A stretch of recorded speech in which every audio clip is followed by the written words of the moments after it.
Hello and welcome to Frankly Speaking, Mr. Ashwini Vaishnav. As the Telecom and IT Minister, Digital India कितना बड़ा success है और अभी और कौन से फासले तय करने हैं? प्रधानमंत्री श्री नरेंद्र मोदी जी ने डिजिटल इंडिया का जब विजन दिया 2016 में, 3 कंपोनेंट थे: digital India, startup India, make in India. Make in India का जो इलेक्ट्रॉनिक्स मैन्युफैक्चरिंग का कंपोनेंट था वो डिजिटल इंडिया के साथ जुड़ा हुआ है। आज अगर देखें, दुनिया भर में भारत के डिजिटल इंडिया की सक्सेस की तारीफ हो रही है, लोग इसको नोटिस कर रहे हैं। बहुत सारे लोग हमारे जैसा एक मॉडल रेप्लिकेट करने की कोशिश कर रहे हैं।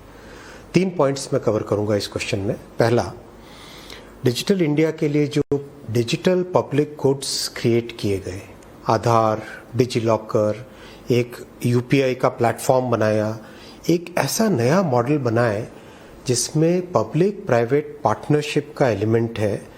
अनलाइक सम अदर ज्योग्राफीज जिसमें big tech has taken over everything, another geography where government is doing everything, this is a very good example of public private partnership जिसमें गवर्नमेंट ने एक प्लेटफॉर्म क्रिएट करके दिया, बहुत सारे पब्लिक डिजिटल गुड्स क्रिएट करके दिए और उन सबको साथ मिला के the startups are creating solutions which are at population scale and those solutions are today being noticed by the world wants to copy that. That is first part of Digital India.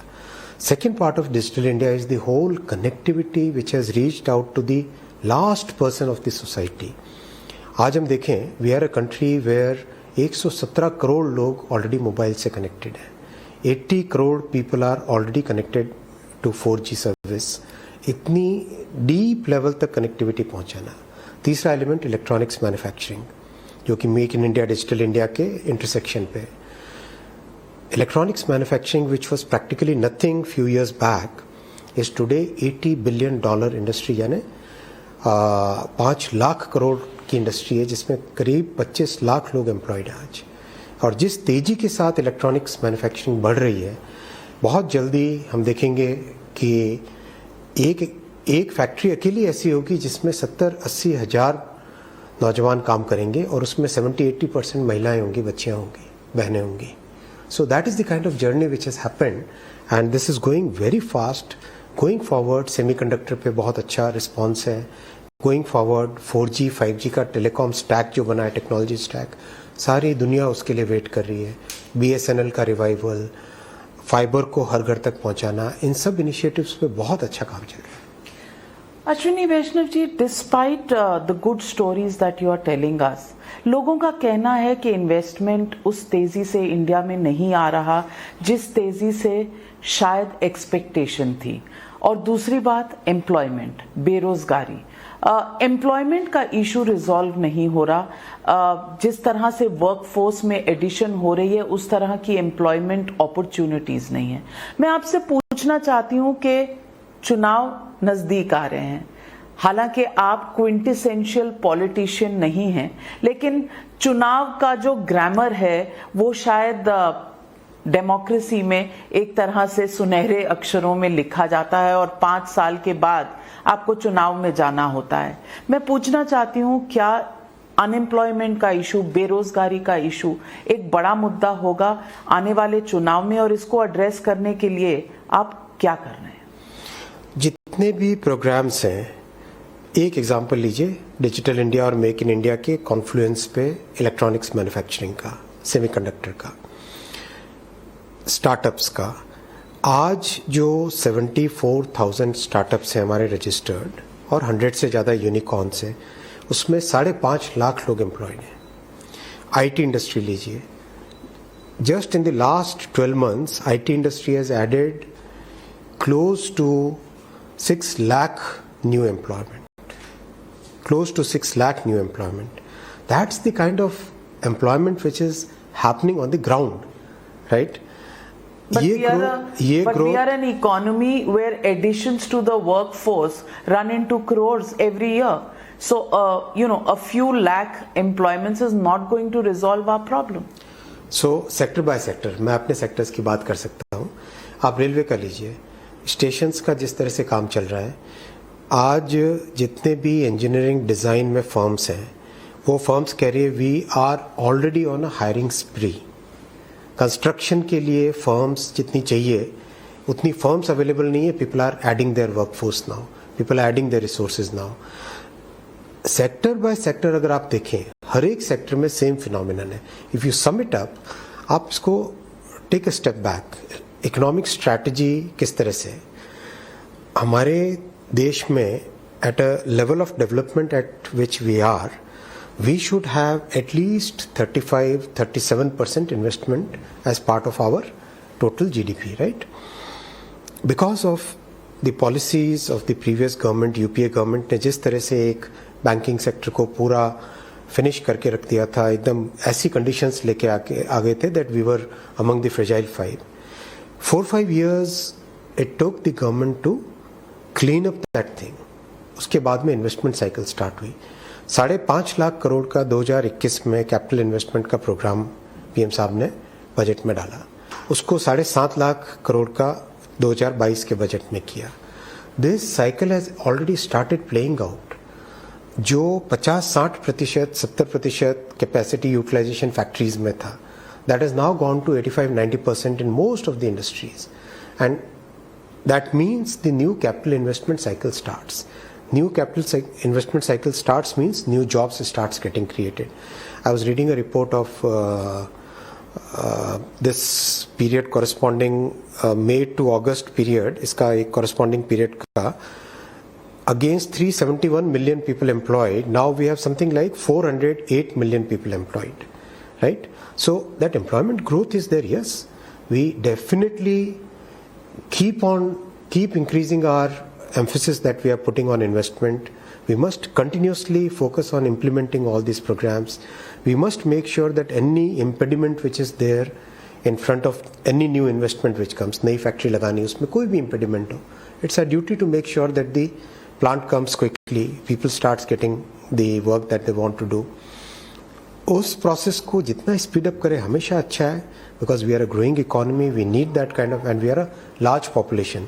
We must keep on increasing our effort on that. मैं सवाल ये भी पूछना चाहती हूँ, आपने railways की बात की। रेलवेज की जो एम्प्लॉयमेंट थी वो 15 लाख से थोड़ी ऊपर थी, अब जो है वो 12 लाख के करीब है, यानी 2.93 लाख वैकेंसीज इन रेलवेज। क्या ये cutting down of the workforce है, पहले ज्यादा लोग थे, या ये वैकेंसीज इसलिए हैं क्योंकि प्रोसेस पूरा नहीं हुआ है भर्ती करने का? रेलवे ने पिछले 7 सालों में 3.5 लाख नए रोजगार दिए, गवर्नमेंट जॉब्स 3.5 लाख पिछले 7 सालों में, 7 इयर्स में। अभी हम लोग already we are in advance stage of employing about 1,45,000 people, 1.5 lakh. It's not a small number, and massive preparation has to be done. Imagine more than 1 crore applicants, almost कितनी 14 languages में exam लेना, देश में कितने सारे centre, और उसको flawlessly करना, कहीं पे भी कोई इश्यू नहीं आए. These are big tasks. But the team under Prime Minister's leadership, we are working with complete meticulous attention to every detail. और 1.5 लाख लोगों को रेलवे में अकेले में एम्प्लॉयमेंट मिलेगा। ये केवल रेलवे का डायरेक्ट एम्प्लॉयमेंट। इंडस्ट्री जिस तरह से रेलवे के साथ जुड़ी है, रेल परिवार 12 लाख 15 लाख का नहीं है, रेल परिवार 1 करोड़ से ज़्यादा लोगों का है, जो हर एक वेंडर रेलवे स्टेशन पे काम करता है। चाय की दुकान वाला, मैगजीन की दुकान वाला, आपके ट्रैवल एक्सेसरीज देने वाला, पार्किंग एरिया को मैनेज करने का, हर एक जितने भी मैन्युफैक्चरिंग होती है उसमें हर एक पार्ट का supplier. It's a large ecosystem and that ecosystem is today growing at almost 13-14% per annum. So you go and talk to the people who are manufacturing railway equipment. आप जाके देखिए, उनसे बात करके देखिए. तो आप कह रहे हैं बढ़ रही हैं, ये 3 लाख वैकेंसीज का टारगेट क्या है, कब तक ये पूरा प्रोसेस पूरा होगा? कंटिन्यूस प्रोसेस है. रेलवे में हर साल करीब 30,000 के आसपास लोग रिटायर होते हैं. अभी का जो एवरेज चल रहा है, हम लोगों ने अभी एम्प्लॉयमेंट दिया है करीब on an average against this we have given employment of about 45,000 per annum, 42,000 per annum exact number मैं आपको बता सकता हूँ, 42,000 पर एनम का ऑन एन एवरेज एम्प्लॉयमेंट दिया है. So this is a continuous process and it's a massive process, very large exercise, वो चलती ही रहेगी कंटिन्यूसली. रेलवेज में मैं एक और सवाल पूछना चाहती हूँ कि हर साल कहीं ना कहीं पब्लिक प्रॉपर्टी डैमेज में रेलवेज को एक बड़ा सा बिल थामना पड़ता है. और अगर मैं बताऊं पिछले 3 सालों में मुझे लगता है पहले साल में 150 करोड़, फिर 900 करोड़ और अब इस वक्त करीब 50 करोड़ का कुछ डैमेज है रेलवेज प्रॉपर्टी का. आई वॉन्ट टू नो, क्योंकि protests end up in damaging public goods that are made out of taxpayers' money. I want to ask you, is there a policy that is proposed to take action against those? क्या bulldozers और bulldozer बाबा का जिस तरह bulldozer चल रहा है उस तरह का कोई प्लान है? क्योंकि deterrent for damaging public property हम क्या इस्तेमाल करें? 3 elements to this question. पहला, training of our RPF people. Massive efforts are now being made to get them prepared for riot kind of situation. जो public property को damage करने के लिए जो लोग आते हैं उनके against immediate action लेने का, properly जो riot gear होता है वो पहन के जाने का, tear gas use करने का, जहाँ पे ज़रूरत पड़े rubber bullet use करने का, ये सब की ट्रेनिंग में सीरियस एफर्ट डाला जा रहा है और उसका रिजल्ट भी दिखाई दे रहा है. अभी रिसेंट कुछ इंसिडेंट्स हुए जिसमें moment there was some gathering around the stations, the railway protection force took some very good actions and they were able to dissipate without any damage to the property. That is the first element. Second element, we have to correct the legal flaw which is there. Railway protection force is a protection force. It's not police in the terms of what a police person has the powers and duties which are there under the Indian Police Act.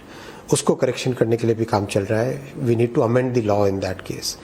Third is about continuous follow-up. जितने भी cases होते हैं इस तरह के, meticulously follow up करके make sure that people get the punishment for what they have done to the railway property. All these fronts we are continuously working. Ashwini Vaishnaw जी, आप politics जिसको कहते हैं ग्रास रूट पॉलिटिक्स में नहीं है, लेकिन मोदी सरकार में मंत्रियों को कार्यभार ऐसा दिया जाता है कि आप पॉलिटिक्स जमीनी स्तर पर देखें.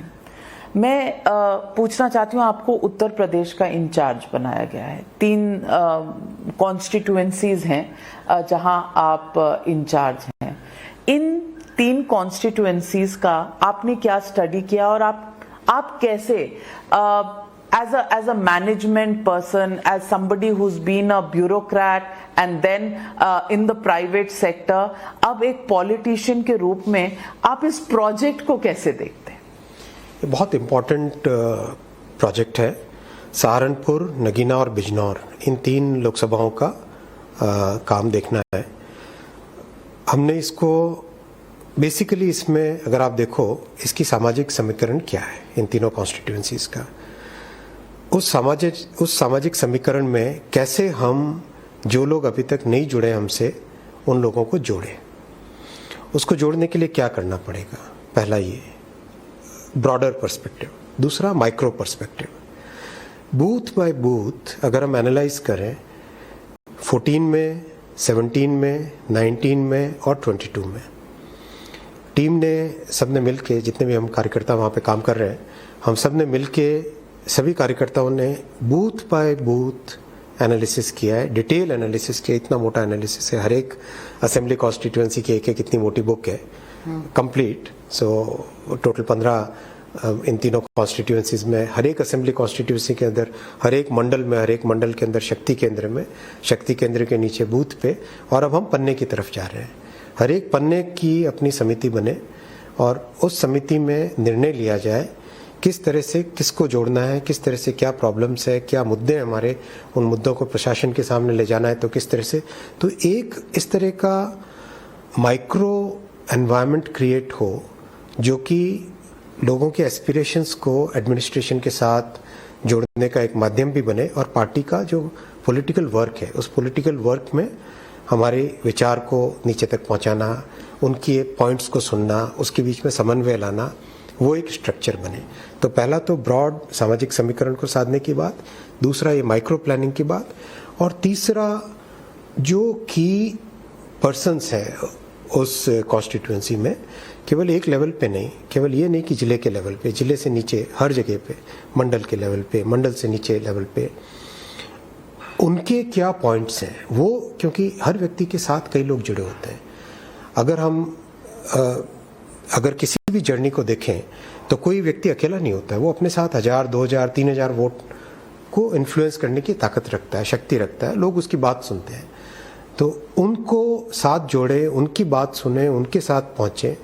और चौथा एलिमेंट जो प्रधानमंत्री जी का विजन है, जिस तरह से उन्होंने बिना किसी भेदभाव के लोगों तक, जमीन तक गरीब कल्याण की जो भावना के साथ, सेवा की भावना के साथ जो पहुंचाई है स्कीम्स, उनको लोगों तक कैसे पहुंचाए। जैसे अभी कुछ दिनों पहले बिजनौर की बात है,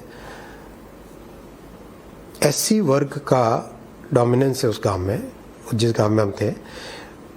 मैंने माओं से पूछा, बहनों से पूछा कि भाई आप बताओ कि क्या मोदी जी ने कोई भेदभाव किया गैस का चूल्हा देने में, या हर घर नल पहुंचाने में, या किसी भी जो मुफ्त में अनाज आ रहा है। एक एक बहन ने बोला कि नहीं, कोई भेदभाव नहीं था। लोग एकदम स्पष्ट कहते हैं कि मोदी जी ने बिना भेदभाव के हमारे पास ये सामान पहुंचाया। तो ये जो भावना है, इस भावना को पर किस आरोप तरह तो से आपके ऊपर और आपकी पार्टी के ऊपर होता है कि आप पोलराइजेशन की राजनीति करते हैं, आप हिंदू मुस्लिम करते हैं वोट्स को स्विंग करने के लिए। और कुछ लोगों का तो ये भी कहना है कि कल जो कंट्री वाइड रेड्स हुए हैं पीएफआई पे, ये भी पोलराइजेशन का फॉर्मूला है, क्योंकि ये 2024 के चुनाव की तरफ एक माहौल बनाया जा रहा है। आप देखो, सहारनपुर जिला अल्पसंख्यक समाज की एक बहुत हाई परसेंटेज है उसमें। छुटमलपुर गांव में जाके देखो आप, मेरे साथ मैं गया था वहां पे, आप जाके देखो छुटमलपुर गांव में कम से कम 80 लाभार्थी एक साथ बैठे हैं।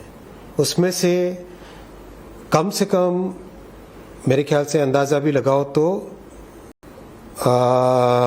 35 के आसपास अल्पसंख्यक समाज के थे, मुस्लिम समुदाय के थे। उनमें से 8-9 लोगों को मैंने पर्सनली पूछा, क्या मोदी जी ने भेदभाव किया धर्म के नाम पे? एब्सोल्यूट क्लैरिटी के साथ गांव के लोग बोल रहे हैं कि नहीं, मोदी जी ने कोई भेदभाव नहीं किया। एब्सोल्यूट क्लैरिटी के साथ गांव के लोग बोल रहे हैं कि जो लाभ किसी भी वर्ग को मिला, वो लाभ हमारे वर्ग को भी मिला है। कहां भेदभाव की बात है? देखो, पॉलिटिकल लाइफ में आरोप लगाना बहुत आसान होता है, लेकिन ग्राउंड रियलिटी आप जाके देखिए ना।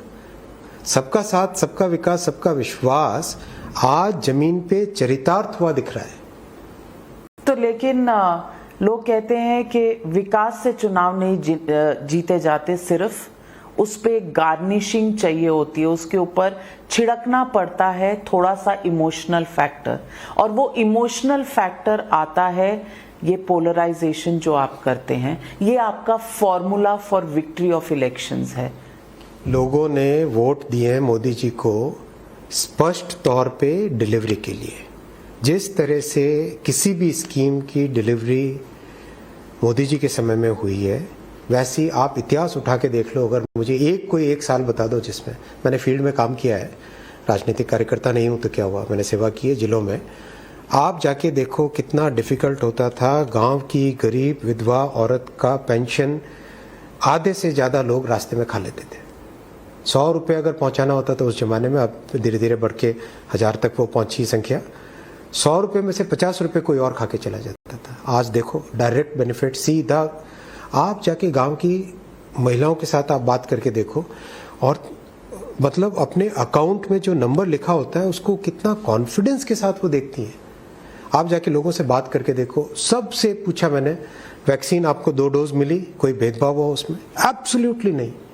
लोगों को उस पर विश्वास है, इस चीज पे कि भाई जो हमारा हक है, जो हमको जो मिलना चाहिए और जिस भावना के साथ मिलना चाहिए, जिस ऑथेंटिसिटी के साथ मिलना चाहिए, वो आज मिल रहा है। लोग स्पष्ट देख रहे हैं। उस डिलीवरी के कारण, उस कॉन्फिडेंस के कारण वोट दे रहे हैं। उन लोगों को पता है कि चाहे दुनिया की कॉमिटी ऑफ नेशंस में हमारी क्या प्लेस है, वहां जाओ, या विश्व में भारत का जहां पे दुश्मन अगर कोई हाथ उठाता है उसके ऊपर अटैक करना हो, या हमारी समाज में जो हमको इज्जत देनी है और जो हमारे पास पहुंचाना है, वो सब चीजें एक साथ A to Z सब चीजें हो रही है। लोगों का कहना, आपने उत्तर प्रदेश की बात की, वक्फ सर्वे जो है, वक्फ लैंड का सर्वे या मदरसों का सर्वे, ये पोलराइजेशन की एक राजनीति है जो बीजेपी चला रही है। बहुत आराम से लोग आरोप लगाते हैं। आप आरोपों के नीचे की जमीनी सच्चाई जाके देखिए, आप स्वयं देखिए, आप अपने रिपोर्टर्स को भेजिए, स्वयं देखिए, मेरे साथ चलिए, इन तीनों जिलों में मेरे साथ चलिए, या फिर उड़ीसा के किसी भी गांव में चलिए जहां मेरा कार्य क्षेत्र रहा है, वहां पे आप कहीं चल के देखिए, लोग स्पष्ट बोलते हैं। आप ये देखो ना, जो कॉन्फिडेंस एक गांव की 70 वर्ष की महिला का आता है, जिसने अपनी जिंदगी में आज तक कभी स्पष्ट तौर पे जो भी अनाज आता हो, कोई भी गवर्नमेंट का बेनिफिट आता हो, कोई भी गवर्नमेंट की स्कीम आती हो, उसमें हमेशा कट देखा था, आज उसको पूरा मिलता है, आज उसको सम्मान मिलता है। वो चीज कहाँ संभव थी? तो फिर आसान है क्या वो अचीव करना? नहीं, लोग कहते हैं कि आप वक्फ का सर्वे कराएं, जरूर कराएं, तो मठों का, ट्रस्टों का, मंदिरों का भी करवाएं। आधे से ज्यादा मठ, ट्रस्ट, मंदिर वैसे भी गवर्नमेंट के रेगुलेशन में है। आधे क्या, मेरे ख्याल से करीब करीब सारे ही। बहुत सारे राज्य ऐसे हैं जिसमें देवस्थान बोर्ड बने हुए हैं। बहुत सारे, जो आप कोई भी ले लो, जैसे जगन्नाथ महाप्रभु का मंदिर है, तो उसमें बकायदा एक बिल्कुल समिति बनी हुई है जिसमें गवर्नमेंट का बहुत बड़ा रोल है। हिंदू धर्म ने तो कभी भी इस चीज को विरोध किया ही नहीं। हिंदू धर्म ने तो हमेशा इनको ओपन तरीके से हर चीज को रखा कि हमें ट्रांसपेरेंसी के साथ आगे बढ़ना है। मैं ये नहीं कहता कि हर मठ में 100% करेक्शन हो या सभी चीजों, इंप्रूवमेंट हर जगह होने की संभावना रहती है, लेकिन जो ओपननेस हमने दिखाई है वो कभी ऐसी, मुझे नहीं लगता है कि ये आरोप जो लगा रहे हैं, यानी कि वक्फ लैंड में ट्रांसपेरेंसी नहीं है। आनी चाहिए, सब में आनी चाहिए। देखो, नहीं समाज है, इस वक्त नहीं। समाज के साथ जुड़े हुए जितने भी इंस्टीट्यूशंस हैं, चाहे स्कूल हो, चाहे कॉलेज हो, चाहे कल्चरल सेंटर हो, चाहे कोई भी संस्था हो जो समाज के साथ जुड़ी हुई है, जिसका interaction with individuals of the society, चाहे किसी वर्ग के हो या ब्रॉड जनरल हो, उसमें ट्रांसपेरेंसी जरूर आनी चाहिए। अश्विनी वैष्णव जी, आपने कहा देश का मान बढ़ता चला जा रहा है पूरी दुनिया में, और भारत आज ऐसी स्थिति में है कि वॉरिंग नेशंस के बीच में भी एडवाइस देता है। तो आज बर्मिंघम और लेस्टर में हिंदुस्तानियों पर अटैक क्यों हो रहा है? भारतीय लोगों पर अटैक क्यों है? हिंदुओं पर अटैक क्यों हो रहा है? और इस पर सरकार का क्या रवैया? दुनिया में कहीं पर भी अगर रिलीजन के नाम पे कोई कुछ करे तो उसमें डेफिनेटली एक स्ट्रिक्ट एक्शन लेना चाहिए, और मैं मानता हूं कि यूके की सरकार जरूर इस पे स्ट्रिक्ट एक्शन लेगी। भारत की तरफ से भी बहुत क्लैरिटी है। बात देखिए, दुनिया की आज विश्व का जो फोकस है वो क्या है? विश्व का फोकस है सप्लाई चेन को डाइवर्ट्स करना है। जो अनसर्टेनिटी पैंडेमिक के टाइम में आई उसको सर्टेनिटी में बदलना है। सेकंड, इकोनॉमिक स्टेबिलिटी लाना है। एक ऐसी परिस्थितियां बन गई थी जिसमें बहुत सारे इकोनॉमीज ने अपने एक्सट्रीम स्टेप्स लिए उस परिस्थिति से निकलने के लिए। उसके परिणाम आ रहे हैं, उसके कारण रिजर्व कुछ डिस्टॉर्शंस हुए, उन सबको ठीक करना है। तीसरा, सोशल हार्मनी पे फोकस करना है, क्योंकि ऐसे चेंजेस आ रहे हैं सोसाइटी में जिसके परिणाम आज नहीं दिखे, 5 साल 6 साल बाद में दिखे।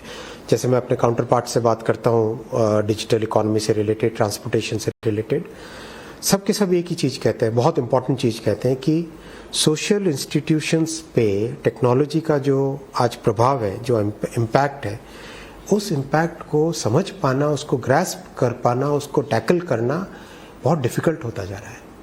So how do we adjust our institutions, our frameworks, our legal systems to make sure that we are in tune with all these things, all these changes which are happening, and we are able to cope with these changes?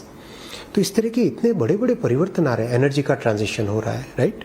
There are so many things which are happening in the world that within this sea of constant change, India is today emerging as one stabilizing factor. It's emerging as a country which is able to remain stable despite the different all kinds of changes which are happening, and also able to show the way. जैसे energy transition ले लो, transportation ले लो, making sure that the technology is for the good of the people, उसको ले लो, digital India का आपने example दिया.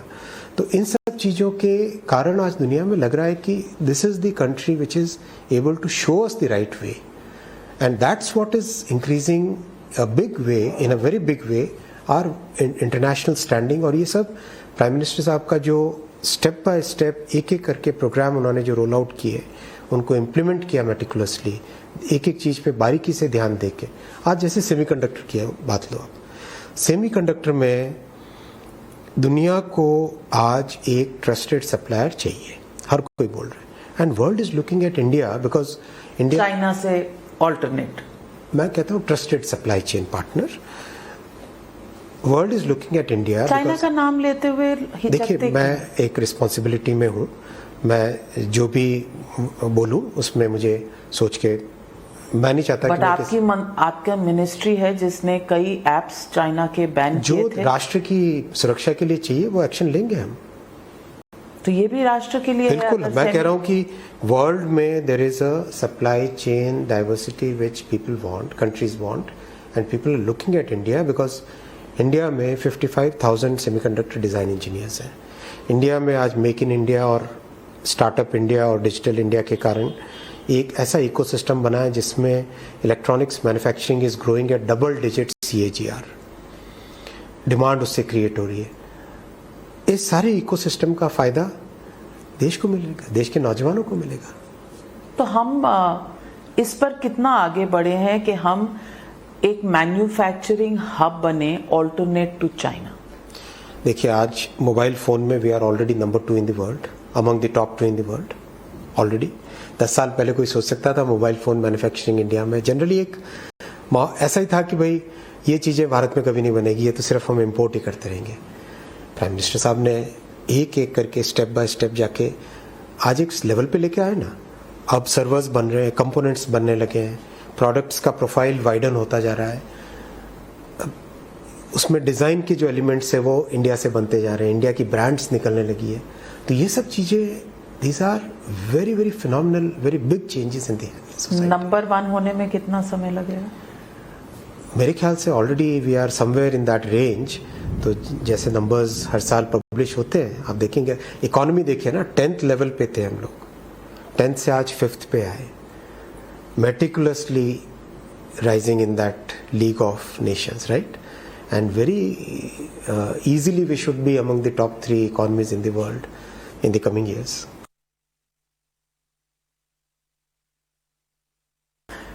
अश्विनी वैष्णव जी, विपक्ष का एक और प्रहार है आप पे, वो है कि you use agencies against opposition leaders and you target them, and that is your formula. Other than your formula of polarization, there is a formula of using CBI, ED against opposition leaders, and there have been about 105 such leaders who are in the grip of one investigation or the other. Do you think this is an arm twisting tactic? देखिए, जो 100 करोड़ के note कहीं पे बरामद होते हैं, लोग अपने जरा गिरेबान में झांक के देखें. ऐसे आरोप लगाना आसान होता है. जरा झांक के देखें कि वो किसके पास थे. अब वहाँ ईडी नहीं जाएगा तो और कौन जाएगा भाई? वो भी चाय बिस्किट का नाश्ता करने जाएंगे क्या वहाँ पे? नहीं, तो जहां 100 करोड़ मिल रहे हैं, चलिए आप वहां गए, पर ऐसा तो नहीं हो सकता कि बीजेपी के सारे नेता साफ हैं, या जो दूसरी पार्टी छोड़कर बीजेपी में आए हैं वो एक वॉशिंग मशीन से धुल कर आए हैं. ये भी आरोप लगता है. इसको आप कैसे जस्टिफाई करेंगे? बिल्कुल नहीं. जहां पर भी जो भी गलती करता है उसके अगेंस्ट एक्शन होता ही होता है. इसमें कोई दो राय नहीं है. अश्विनी वैष्णव जी, दिल पर हाथ रख के कहिए, ये तो थोड़ी सी ज्यादती है, क्योंकि 4-fold जंप हुए हैं केसेस में। 95% जो है वो ऑपोजिशन पर हैं। ये आंकड़े बता रहे हैं, ये कोई कहानी नहीं है, ये आंकड़े बता रहे हैं। और इसमें 72 लीडर्स जो हैं यूपीए के, वो अंडर 124 लीडर्स अंडर प्रोब हैं, 118 इसमें से ऑपोजिशन के हैं, कुल 6 बीजेपी के हैं। अब कहीं ना कहीं तो बैलेंस, इंसाफ, ट्रांसपेरेंसी होनी चाहिए। आप लेके आइए मामले, इसमें एब्सोल्युटली कहीं पे कोई भेदभाव की बात नहीं है, कोई एजेंसीज को मिसयूज करने की बात नहीं है। देखो, अगर आप टेक अ स्टेप बैक, अगर आप कहीं पर भी एक पॉलिटिकल वेंडेटा के साथ काम करने का लेके आओगे एग्जाम्पल, तो अलग बात है। लेकिन बिना पॉलिटिकल वेंडेटा के, जहाँ पे एक्चुअल प्रूफ है, जहाँ पे एक्चुअल प्रमाण है, वहीं पे ही जाके कार्रवाई होती है। ऐसा नहीं है।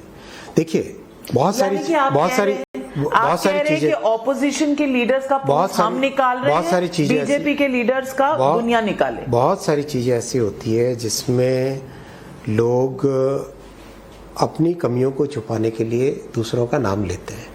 आप एक एग्जांपल में अगर आपको देता हूँ, रेलवे में, हमारे रेलवे में बहुत सारे अफसर्स ऐसे थे जो कि काम बिल्कुल करने की इच्छा नहीं रखते थे, और जब उन्होंने कहा कि हमने स्पष्ट कहा कि भाई काम करना है, तो क्योंकि लोगों के एस्पिरेशंस है, ये एस्पिरेशनल इंडिया है, ये ऐसा भारत नहीं है जिसमें लोग कुछ भी एक्सेप्ट करके चलते रहे। आज लोगों के एस्पिरेशंस है और लोगों को चाहिए कि हमारी फैसिलिटीज इंप्रूव हो, क्वालिटी ऑफ लाइफ इंप्रूव हो। तो जब लोगों को कहा कि काम करना है तो करें, नहीं तो आप वीआरएस लें और घर जाएं। कई लोगों ने वीआरएस लिया, तो उसमें भी आरोप लगा कि भाई पहले वीआरएस नहीं होते थे, अब आप वीआरएस दे रहे हो। ये आरोप लगाना बहुत आसान है, लेकिन हर चीज के पीछे के फैक्ट्स को देखना चाहिए। देखो, आज अगर सोसाइटी में इंप्रूवमेंट लाना, टफ एक्शंस लेने पड़ेंगे, चाहे वो किसी के भी अगेंस्ट हो, टफ एक्शंस लेने पड़ेंगे। लोगों की एक्सपेक्टेशन है कि सोसाइटी में पारदर्शिता आए, ट्रांसपेरेंसी आए, उसके लिए बहुत सारे रूल्स में, लॉज में चेंज हो रहा है, बहुत सारे अमेंडमेंट्स लाए जा रहे हैं, बहुत सारे जो आर्केइक सिस्टम्स उनको बदला जा रहा है, कुछ इंस्टीट्यूशंस बहुत स्ट्रांग है, उनको स्ट्रांग और स्ट्रेंथन किया जा रहा है। ऐसा नहीं है, आप उसकी पूरे पिक्चर को देखिए ना। मैं पूरी पिक्चर देखती हूँ और आपसे सवाल पूछती हूँ। आप ट्रांसपेरेंसी के फेवर में हैं, बहुत अच्छी बात है। पेगासस मामले में ट्रांसपेरेंसी क्यों नहीं है? कोर्ट ने अपने जजमेंट में कहा है, हालांकि 5 out of 29 फोन्स में मैलवेयर निकला, वो जरूरी नहीं है कि पेगासस हो, लेकिन मैलवेयर निकला। लेकिन जजमेंट साथ में ये भी कहती है कि गवर्नमेंट ऑफ इंडिया ने कोऑपरेट नहीं किया। कैसे आप बताओ कोऑपरेट नहीं किया? कमिटी ने जो भी टेक्निकल लैब सेटअप करने के लिए मांगा, सारे फैसिलिटीज इमीडिएटली प्रोवाइड किए गए, एकदम इंडिपेंडेंट जगह जहां पर आपको चाहिए। 4, 5, 6 ऑप्शंस दिए हम लोगों ने टेक्निकल कमिटी को। Wherever you want, you set up your lab as per your own standards. We are not going to interfere at all in any point. We don't want any information from you. बहुत स्पष्ट तौर पे तो chief justice of India को आप convince नहीं कर पाए? उन्होंने जजमेंट में लिखा है। नहीं, आप बताओ तो, मुझे बताओ ना कि क्या कोऑपरेट नहीं किया। आप कमिटी के उनसे पूछ के बताओ क्या कोऑपरेट नहीं किया। उनकी जजमेंट सारी टेक्निकल नहीं, मैंने पढ़ा है, जजमेंट में नहीं है ऐसा। उन्होंने जरूर, देखिए कोर्ट में एग्जैक्टली किस कॉन्टेक्स्ट में क्या बोला जाता है मुझे वो डिटेल नहीं है मेरे पास, लेकिन जो फैसिलिटीज कमिटी को चाहिए थी हमने दी, जो उनको सॉफ्टवेयर चाहिए थे हमने दिए, जो उनको टेक्निकल एनालिसिस के लिए लैब बनाने के लिए फैसिलिटीज चाहिए थी सारी हमने दी। वो बात नहीं है। ये सरकार का काम सिर्फ लैब बनाना, फैसिलिटेट करना नहीं था, पर आपने पेगासस खरीदा है या नहीं, इस पे ट्रांसपेरेंसी नहीं। इस पे बहुत स्पष्ट तौर पे पार्लियामेंट में स्टेटमेंट दिया जा चुका है, आरटीआई के जवाब दिए जा चुके हैं, इसमें और क्या कहना?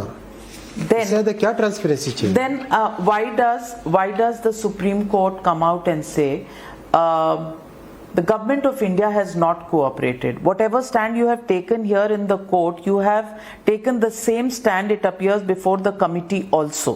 The Chief Justice of India, heading a 3-judge bench that perused the report by the committee, told Solicitor General Tushar Mehta. भाई जो हमारी स्टैंड कंसिस्टेंट है, तो जो हमारी स्टैंड एकदम कंसिस्टेंट है, उसी कंसिस्टेंट स्टैंड को हमने रखा कमेटी के सामने। पर आप ये ट्रांसपेरेंसी की इंडाइटमेंट नहीं मांगते कि सुप्रीम कोर्ट समझती है कि कोऑपरेशन नहीं हुई गवर्नमेंट से? आई रिस्पेक्ट द ऑनरेबल जजेस, I respect their verdict, I respect what they are saying, but मैं आपको स्पष्ट तौर पे कहना चाहता हूँ, जो इन्फॉर्मेशन जहाँ पर भी जिस तरह से जो टेक्निकल फैसिलिटीज जो कोऑपरेशन चाहिए था, सारा हमने within our means we have done. And yet the Supreme Court judgment says the center did not cooperate with the probe into the Pegasus spyware row. The apex court appointed technical supervisory committees to look into the matter, had given this report to the Chief Justice of India. देखो, मैं फिर कह रहा हूँ, whatever they asked, whatever the committee members asked for, we have provided all that support. Independent world-class lab was set by them, we understand, as per whatever they wanted. I think we have done whatever we could have done. And the Chief Justice has also said it is a settled position of law that in matters pertaining to national security, the scope of judicial review is limited. This does not mean that the state gets a free pass every time the specter of national security is raised. तो transparency की बात है, तो Pegasus पे transparency क्यों नहीं है? और ये सवाल पॉलिटिकल स्फीयर में, आम आदमी में, सब में उठाया जाता है कि क्या इंडिविजुअल्स की प्राइवेसी कॉम्प्रोमाइज्ड है इंडिया में? आप देखो, आज की जो दुनिया है उसका आप try to fathom the complexity of today's world. आज cyber security has become a very, very big threat for all of us. There are state actors across the world who are targeting their governments, targeting their enemy governments, to put it in that way. They are targeting using cyber weapons, right? Cyber warfare means, right? ऐसी सब परिस्थितियों में, if we are not prepared as a country, if we are not clearly taking all the precautionary measures that are needed to be taken, then what are we doing justice to our people? We have to make sure that all those actions which are needed to be done are done. Many of those will have harsh impacts on certain sections, कभी भी होगा, लेकिन लेने तो पड़ेंगे ना steps.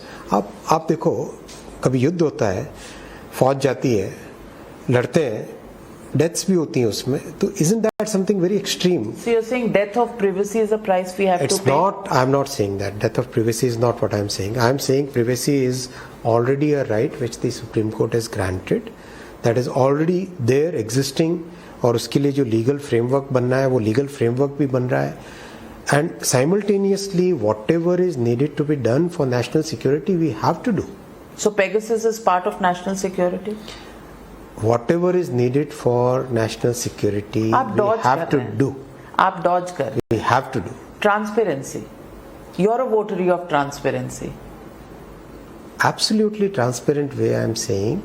Whatever is, see, Pegasus के विषय में मैंने बहुत स्पष्ट पार्लियामेंट में स्टेटमेंट दिया है, आरटीआई के जवाब दिए हैं, एकदम क्लियर जवाब दिया है, उसमें कहीं पे कोई डाउट वाली बात नहीं है।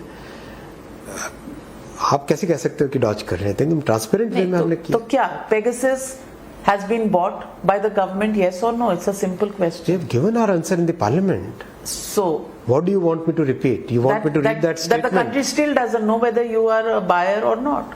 That's how transparent your answer is. Honorable Supreme Court has set up a committee. Let that committee come out with its full report, no? So one committee to one case to technical committee to Supreme Court's observations, but no transparency on a simple question which is a yes or a no answer कि Pegasus purchased by government, yes or no? उसका जवाब हम दे चुके हैं। RTI के जवाब आप उठा के पढ़ लीजिए, सारे पढ़ लीजिए ना।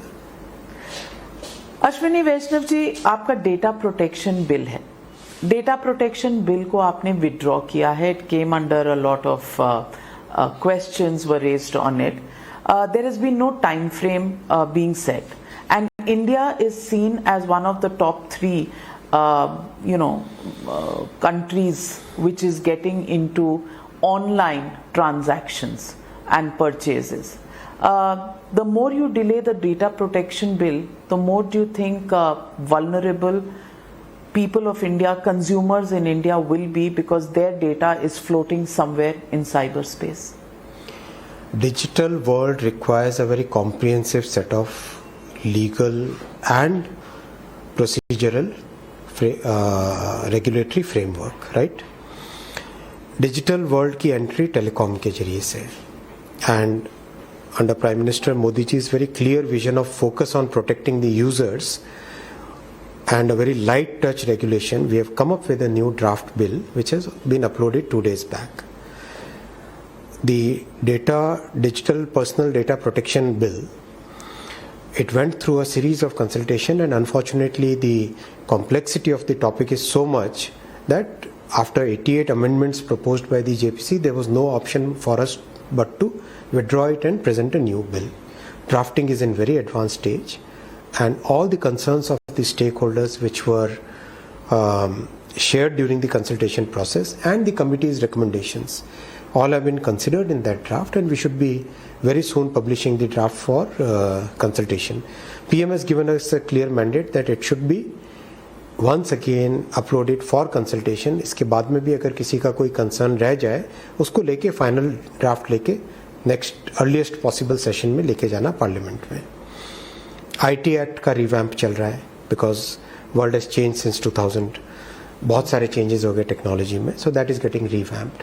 सो we are preparing a very comprehensive legal framework for the digital world, where technology, rights of individuals, society's imperatives, economic imperatives, all these factors are considered in a very holistic manner. You take a look at how these bills are shaping up, and you will yourself feel that yes, there is a comprehensive effort at this. 5G rollout date? 5G rollout should happen in the first week of October.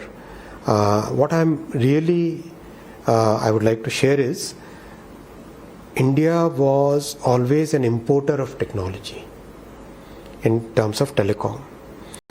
When Prime Minister Modi ji gave us a very clear vision that no, we should develop the telecom technology stack end to end, it was a tough challenge, very very difficult challenge, but really glad to share with you जो हमारा 4G का technology stack बना है, today the whole world is taking a note of that. That same 4G core, because it's always a step-by-step technology process. Now 5G का core भी बनके ready हुआ है, that also will get launched. The services will reach out to everybody. It will bring a fundamental change. It will bring a big change in people's lives. But simultaneously, that technological leadership and manufacturing telecom equipment, that's a very big journey. वो उतनी बड़ी journey है जो Vande Bharat train बना के देश में एक totally new technology का ट्रांसपोर्टेशन का मेथड लाना, ये बड़े चेंजेस हैं. These are very big structural changes in this society.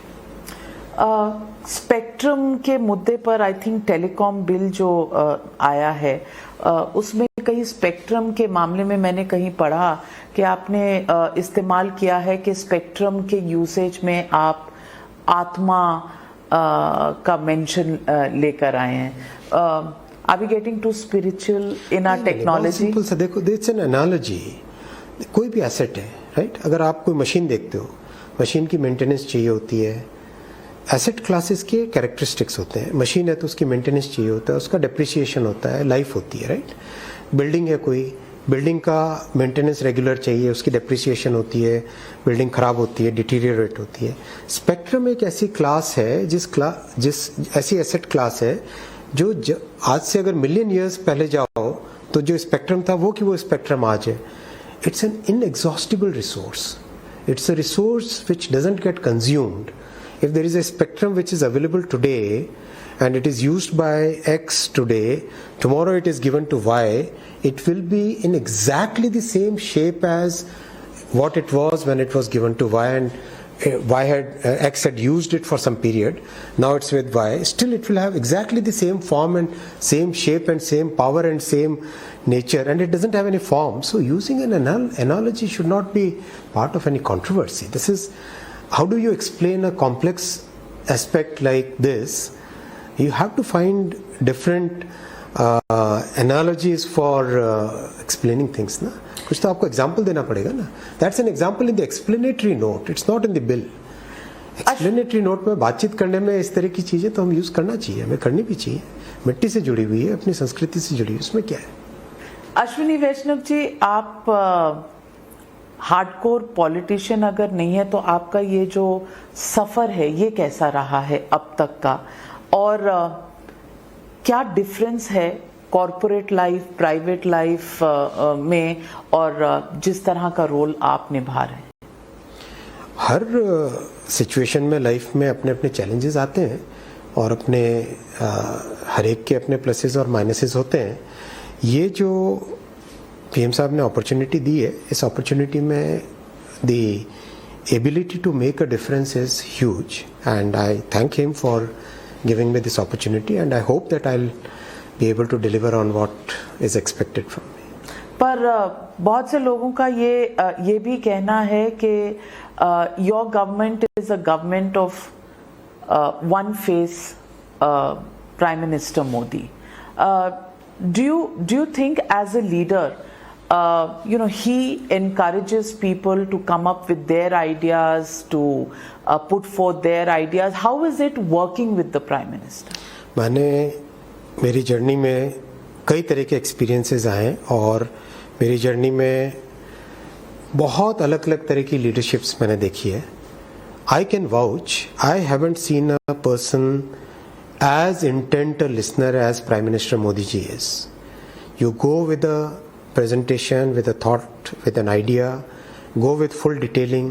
He will go into each and every aspect of it. मैं सेमीकंडक्टर का एग्जांपल देता हूँ. हम लोगों ने पीएम साहब से करीब 45 मिनट्स की मीटिंग मांगी थी because we wanted to thrash out some certain policy decisions. उसमें क्या रहना चाहिए. He spent almost 2 hours with us understanding each and every point. इस चीज़ का क्या इम्प्लीकेशन होगा देश में, अगर 20 साल आगे की सोचो, 50 साल आगे की सोचो तो उसका क्या इम्प्लीकेशन होगा. कोई भी एग्जांपल ले लो, रेलवे स्टेशन का डिज़ाइन लेके गया था. पीएम साहब spent almost 2.5 hours on looking at each and every design. Which Prime Minister will give that much attention to detail? Which Prime Minister will be willing to listen to your ideas to that extent? Very, very, very rare. I haven't seen any senior leader of that stature. I haven't worked with any such leader earlier.